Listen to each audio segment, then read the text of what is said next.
So, which seems like it's a good solution until you start, yeah, until you start pumping. There's like underground gasoline tanks. All of the gas stations, they actually have all their tanks are underground, right? So They have now the new CO2, they'll liquefy and then pump it underground. yep.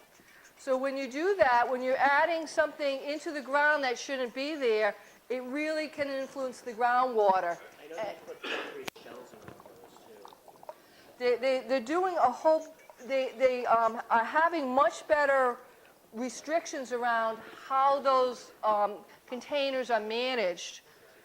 But before, there's still a lot of old oil tanks. People used to have like 500-gallon oil tanks that they buried near their house. Okay, sounds great. You fill up your tank once a year, and you can get it at the best price. However, what happens with those, and they're illegal now, you're not allowed to have any oil tanks. If you sell a house, if it had an oil tank buried, you have to remove it and replace it with an above ground one because they leak in. And when they leak in, they can get into your well water. They can get into the groundwater. Once the groundwater is impacted, if it's polluted, how do you clean it? And you can if you pour millions and millions of dollars at it, and it takes a long time. So is there anything else you guys would like to see me demonstrate with this model? This is a pretty cool model. I'm just really curious about some of the words on there. Like, Sure. I don't know what a coarse wedge is or what a confining layer is. Thank you. And I also have only seen that word artesian on like Yeah. So artesian, so that comes to the confined and unconfined aquifers. So an unconfined aquifer is when you have a impervious surface on the bottom and none on the top. Almost all the aquifers in this area are unconfined. There's no impervious surface on the top. So you can just drop your well in and find a place to pump the water out. Sometimes you have to drop it deep because we don't have this nice sorted stuff all over Rhode Island. But so for the, and there's no pressure. There's also no pressure on the aquifer. For confined aquifer, sometimes what you have is, this is called a, this is like a layer. It could be clay, it could be just impervious rock that was layered when, geological events happened, and you've got impervious rock that's then layered over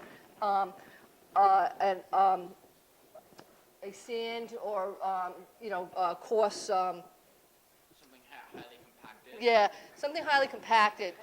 And it can be layered over. And this would have a source. The source for the water that gets into here might be higher up and further away, because the water from the top here, when I do this, oops, I need some more. Kim? Okay. That's my, so if you look at, thank you for asking that. If you look at where this water is, okay, in the confined aquifer, okay, this is the confined aquifer. There's the water pressure level. If you look, it's at the same level as the water that's getting into it, okay? So if I add more water to the top here, I'm not going to change the level in the confined aquifer, even though I might be changing the level in these others. Can you see? Oops, I moved it, I'm sorry. This came up a bit.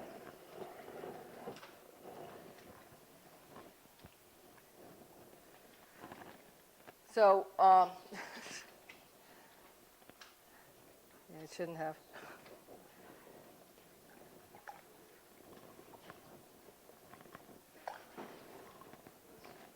This is a, yeah.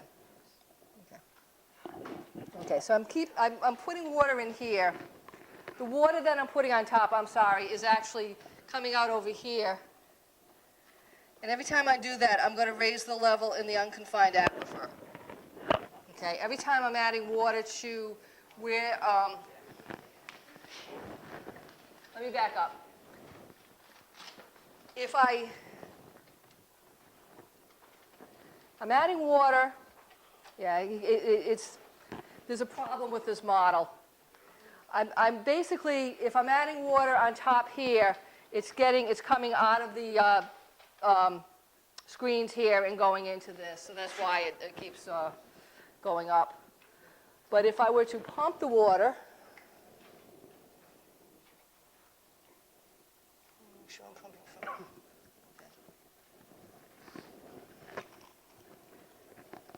I know it is. If I pump the water out of this,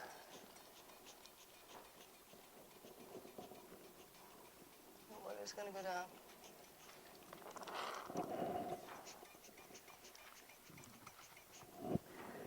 Okay, I'm sorry. I cannot demonstrate this correctly. This model is not behaving the way it should. Essentially, if I add water here, this should not go up. Okay, this is confined. Only water coming in from a distance. And if you were to, and I don't have a board to write on, but basically, so I have this confining layer and this confining layer. And they usually go up like this, and then would be open to the landscape up here. And it would be a very small opening. And only water that comes in here would go into this confined layer. It's under pressure, so that if I were to pump, if the source of the water coming in is higher than where I'm pumping from, I wouldn't even have to use any energy. The water would just come up. What I'm going to do, because I'm not explaining this well, and I know it's very confusing, is I'm going to get some literature and post it on the website about artesian wells. The thing you need to know about artesian wells is there's almost none in Rhode Island. You very rarely have this confining and unconfined. A lot of people I know will say, oh, I have an artesian well. Well, if you're adding energy to pump that water up, it's not an artesian well. An artesian well is under pressure, so that when you do pump, so that the source of the water is higher than the level that you're pumping from. Yep. So it's like a spring? It would be more like a spring, but we have springs where when the water table is higher than that spot on the ground, it's just going to naturally come out. And you're going to see a lot of springs this spring. But an artesian well and a confined aquifer are very different than a spring. So I'm going to get some information about that and post it so that it's a better explanation. Is your Rest. flowing, the confining layer's not working, or the flowing part It is- over here isn't working? The confining layers aren't working. Every time I add water up here, it's getting in over here. Okay. So it's raising the level. Right. Yeah. So it should be a separate type of. Because it worked last year when we had your model. I know, and it's So not is it working. leaking now or I think it's leaking. I don't know what's going on with it. Okay. No, Any it's other great. questions? Thank you for asking that. I'm sorry I'm not answering it correctly. Any other questions? We're going to move on. Put those. I'm going to drain it out a bit. All right, so what I do want to go over right now are urban water issues. And, all right, so I bring it over to you guys. I'd like you guys to please identify some of the issues that a city would have concerning water. This is actually from Providence. So raise your hands, take a look, yes. Pollution, yep. Erosion, yep. Potability, and what does that mean? Perfect. Also, what other concerns might they have? Impervious surfaces. What else? Waste management, sewer overflow. Yep, that's going to be a huge one. We talked about that. What else? What other issues might we have concerning city? Any others? Okay, I think you guys got them. So let's go through. So just to break it down, impervious surfaces, that's an obvious one. Pollution, habitat destruction. Cities are notorious for trying to keep moving, keep developing. They're talking about moving McCoy Stadium over to Providence. And what's going to happen there? There's development, there's construction. Human interactions with the environment. The people and what they use with the water. And then our fifth one is urban attitudes towards the water. And we'll talk about that as we go through. So, basically, impervious surfaces.